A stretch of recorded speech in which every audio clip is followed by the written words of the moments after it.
ఇది చక్కటి అవకాశం. స్వామివారిని ఇన్ని రోజుల పాటు ఇక్కడ ఈ యొక్క వేదిక వద్ద మనం అందరం కూడా భక్తి శ్రద్ధలతో పూజించడం జరిగింది. మరి ఈ రోజు నిమజ్జన కార్యక్రమాలు కూడా భక్తులందరూ కూడా కలిసి ఈ రోజు నిమజ్జనం చేస్తున్నారు.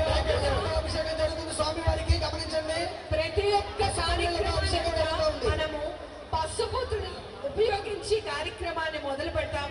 అభిషేకం పసుపు నీళ్లతో స్వామివారికి అభిషేకం జరుగుతూ ఉంది.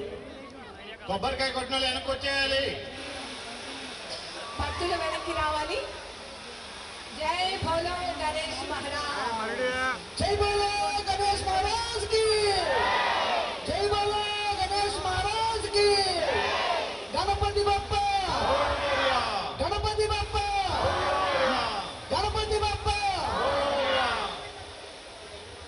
డోండి గణేశునికి అర్చనలు స్టార్ట్ అయ్యాయి, అభిషేకాలు స్టార్ట్ అయ్యాయి. స్వామి వారికి పసుపు నీళ్లతో అభిషేకం చేస్తూ ఉన్నాము. నిజంగా ఇది గొప్ప విషయం. ఎంతో బృహత్తరమైనటువంటి వేడుకల్లో మనం అందరం కూడా మన కళ్ళారా చూస్తున్నందుకు మన అందరి యొక్క జీవితం అనేది మంచి జరిగే విధంగా మనకి నీళ్ళు వెళ్తున్నాయా, ఫ్లో ఫ్లో ఫ్లో చూడు, ఫ్లో చూడు.